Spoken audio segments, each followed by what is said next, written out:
Security guards were dragging her away from the stage. But Michael Jackson stopped singing mid-sentence. 80,000 people fell into complete silence. What happened next became one of the most human moments in rock history. The music cuts. Lights freeze. Michael Jackson drops the microphone. He's running toward the edge of the stage. Security has a young woman in their grip. She's crying. Reaching. Desperate. The entire Wembley Stadium holds its breath. Nobody knows what's about to happen. But what Michael Jackson does in the next 60 seconds will shatter every rule of stadium performance and remind the world why he was called the king of pop, not just for his talent, but for his heart. If you want to see how one spontaneous decision changed 80,000 lives in a single night, subscribe now, because this story will show you the Michael Jackson the cameras rarely captured. July 16, 1988. Wembley Stadium, London. The Bad World Tour was at its absolute peak. Michael Jackson had already performed for over 3 million people across 15 countries. Every show was a masterclass in precision, every movement choreographed to perfection, every note rehearsed thousands of times. The production crew of over 200 people worked like a military operation. There was no room for improvisation. No space for deviation. The show was a well-oiled machine designed to deliver exactly the same experience in Tokyo as in Los Angeles, in Paris as in London. But tonight would be different. Tonight, Michael Jackson would prove that beneath all the spectacle, beneath the moonwalk and the sequined glove, beneath the carefully constructed image of the world's biggest superstar, there was something far more powerful: his humanity. The stadium was packed beyond capacity. 80,000 fans, some who had waited 2 years for tickets, some who had traveled from other continents, all pressed together in the summer heat of a London evening. The energy was electric, almost dangerous. Fans in the front rows had been standing for 8 hours, some fainting from exhaustion and excitement. Medical teams had already carried out dozens of people who had collapsed before the show even began.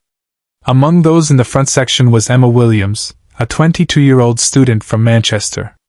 She had saved for 18 months to afford the ticket.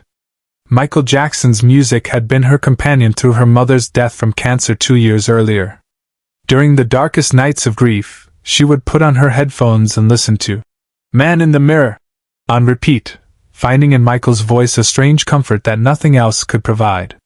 She had written him letters, never sent, telling him how his music had quite literally saved her life. Tonight was supposed to be her moment of gratitude, her chance to see in person the man whose art had pulled her through the abyss. But what Emma didn't know was that tonight wouldn't just be about watching Michael Jackson perform. Tonight she would become part of a moment that would be remembered for decades. The concert was already 90 minutes in. Michael Jackson had performed through "Wanna Be Startin' Something", Thriller, Billie Jean. The crowd was in a state of controlled hysteria. Every time Michael hit a signature move, the stadium erupted. Every time he paused and let the audience sing, 80,000 voices became one. Now he was moving into "She's Out of My Life", one of his most emotional ballad performances. The stage lights dimmed to a soft blue. A single spotlight followed Michael as he walked to the front of the stage. This was the moment in every concert where the energy shifted from explosive to intimate, from spectacle to soul. Emma was pressed against the barrier, tears already streaming down her face. She hadn't eaten since morning, too nervous to keep anything down. The emotional weight of the moment, combined with 8 hours of standing in summer heat, was starting to take its toll. As Michael began singing, his voice filling every corner of the stadium with that distinctive vulnerability he brought to his ballads, Emma felt her legs weakening. She reached out toward the stage, not to grab, just to connect. To feel closer to the voice that had held her together when everything else fell apart. Her hands stretched over the barrier. Just reaching. Just hoping. That's when security saw her. In their training, any hand over the barrier was a potential threat. A risk to the artist. A breach of protocol. 2 large security guards moved immediately, grabbing Emma by the arms. She wasn't trying to climb. She wasn't being aggressive. She was simply reaching, tears running down her face, overwhelmed by the moment. But to security, there was no distinction. The protocol was clear: remove any fan who breaches the barrier. They began pulling her back, away from the barrier, away from the stage. Emma's feet were dragging. She was crying harder now, not from pain but from the crushing disappointment of being removed from the moment she had dreamed about for 2 years.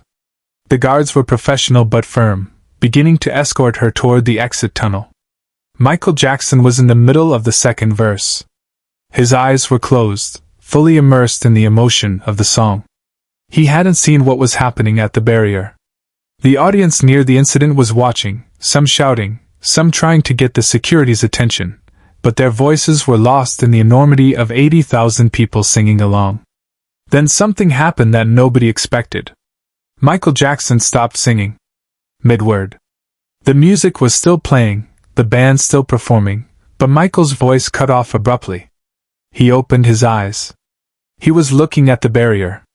He had seen it. A young woman being pulled away by security, her hands still reaching toward the stage, her face showing not anger but pure heartbreak. And in that moment, Michael Jackson made a decision that would shatter every rule of stadium performance and reveal the man behind the icon. The king of pop did something that froze 80,000 people in place. He held up his hand to the band. The universal signal to stop. The music died immediately. 80,000 people went silent so suddenly you could hear individual voices calling out in confusion. What was happening? Was something wrong? Was the show over? Michael Jackson wasn't running toward his dressing room. He wasn't calling for help. He was running toward the edge of the stage, toward where security was pulling Emma away. He got to the barrier and pointed directly at the security guards. His body language was unmistakable. Stop. Let her go. Bring her here. The security team froze. They were holding Emma, who had collapsed to her knees, thinking she was being thrown out of the concert of her life. They looked at each other, confused. Michael Jackson was gesturing more urgently now, waving them over. The entire stadium was watching in complete silence. 80,000 people holding their collective breath. Security released Emma. She looked up, saw Michael Jackson kneeling at the edge of the stage, his hand extended toward her. She couldn't process what was happening. This wasn't real. This couldn't be real. The man whose music had saved her life was reaching for her hand. Michael gestured for her to come closer. Security, now understanding, helped Emma to the barrier. She was shaking uncontrollably, tears streaming down her face. Michael leaned down from the stage, extending both hands. He took her hands in his and held them tightly. He was looking directly into her eyes, not performing now, not being the king of pop, just being a human being connecting with another human being who was clearly in pain. Subscribe and comment now, because what happens in the next minute will show you why Michael Jackson's legacy is about so much more than music. Michael Jackson held Emma's hands for what felt like an eternity but was probably only 30 seconds. He was saying something to her, words that the microphones didn't pick up, words meant only for her. Emma would later say he asked if she was okay, told her to breathe, told her she was safe. His thumbs were gently brushing the back of her hands, a gesture of comfort so tender it made the hardened security guards around them look away, suddenly feeling like they were intruding on something sacred. Then Michael did something even more unexpected. He reached up and removed the white fedora from his head, the iconic hat that had become part of his signature look. He held it for a moment, as if considering what he was about to do, and then he placed it gently on Emma's head.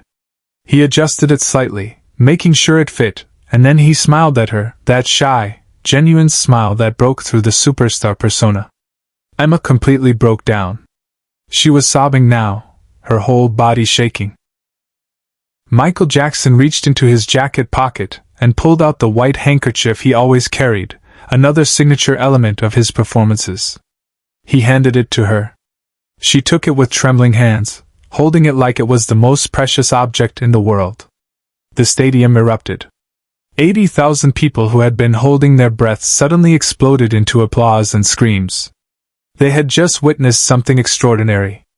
Not a rehearsed moment. Not a planned part of the show. but a spontaneous act of pure human kindness from one of the most famous people on the planet. Michael Jackson stood up from the barrier, gave Emma one more look and a small wave, and then turned back to his band. He made a circular motion with his hand, the signal to restart. The music began again. But now something had fundamentally shifted in the energy of the stadium. This wasn't just a concert anymore. This was a communion. A reminder that music, at its core, is about connection between human souls. Michael launched back into the song, but his voice had an even deeper emotion now. He had connected with one person's pain, and somehow that connection amplified his ability to reach all 80,000 people in the stadium. When he finished the song, the applause lasted nearly 5 minutes. People weren't just applauding the performance. They were applauding the man. Emma remained at the barrier for the rest of the concert, Michael Jackson's fedora on her head, his handkerchief clutched in her hands. Security had moved back, giving her space, understanding that something profound had just happened. The fans around her kept reaching out to touch the hat, as if touching it would transfer some of the magic they had just witnessed. But the most incredible part of this story isn't what happened in the stadium that night. It's what happened after. When the concert ended and the stadium began to empty, Emma was approached by members of Michael Jackson's tour management. They asked if she would be willing to come backstage. She couldn't speak, could only nod, still in shock. She was escorted through the labyrinth of corridors beneath Wembley Stadium, still wearing the fedora, still clutching the handkerchief. She was brought to a private room where Michael Jackson's personal security and tour manager were waiting. They explained that Michael wanted to make sure she was okay. They asked about her story. Why had she been crying? What had brought her to that emotional place? Emma, still shaking, told them about her mother. About the grief. About the letters she had written but never sent. About how Michael's music had been the only thing that made her want to keep living. 20 minutes later, Michael Jackson walked into the room. He had changed out of his stage costume into a simple black shirt and jeans. His hair was damp from the shower. He looked exhausted, as he always did after a 2-hour stadium performance that required the physical output of running a marathon. But when he saw Emma, he smiled that same gentle smile from the stage. He sat down across from her and talked to her for almost an hour. Not as the king of pop. Not as an icon. Just as a person who understood loss and pain and the healing power of connection. He told her about his own struggles, about the pressure of fame, about the moments when he felt like giving up. He told her that her mother would be proud of her for surviving. He told her that it takes more courage to keep living than people realize. Before Emma left that night, Michael Jackson did one more thing. He took a Polaroid camera from his bag and asked one of his security guards to take a photo of them together. When it developed, he signed it. To Emma, your mother's love lives in you. Keep living. Keep loving. MJ. He gave her the photo, and then he gave her one more gift. He told her to keep the fedora and the handkerchief. They were hers now. Share this story and subscribe, because what Michael Jackson started that night changed more than one life. Emma Williams went home that night with 3 physical objects, a fedora, a handkerchief, and a Polaroid photo. But she carried something far more valuable, proof that kindness from a stranger, even one of the most famous people in the world, can redirect the entire trajectory of a life. She finished her degree. She became a grief counselor, specializing in helping young people who had lost parents. She told every one of her clients the story of that night at Wembley. She showed them the photo, let them hold the fedora, told them that if Michael Jackson could stop a stadium show to care about one person's pain, then their pain mattered too. Their struggle mattered. Their survival mattered. The fedora and handkerchief are now in a glass case in her office. Next to them is the Polaroid and a framed copy of the letter she finally sent to Michael Jackson in 2008, thanking him for saving her life. He never replied, but she knows he received it. When Michael Jackson died in 2009, Emma flew to Los Angeles to stand outside the Staples Center with thousands of others. She wore the fedora. She held the handkerchief. And she cried for the man who had taught her that even in a stadium of 80,000 people, one person's pain still matters. That night at Wembley, Michael Jackson could have kept singing. He could have let security do their job. He could have maintained the perfect show. But he chose humanity over performance. He chose connection over protocol. And in doing so, he proved that true greatness isn't measured in record sales or sold-out stadiums. It's measured in the moments when you stop the world for one person who needs you. The music industry has never seen another Michael Jackson. Not because of his moonwalk. Not because of his vocals. But because he understood something most stars never learn. That the real power of fame is using it to make one person feel like they matter when the whole world tells them they don't.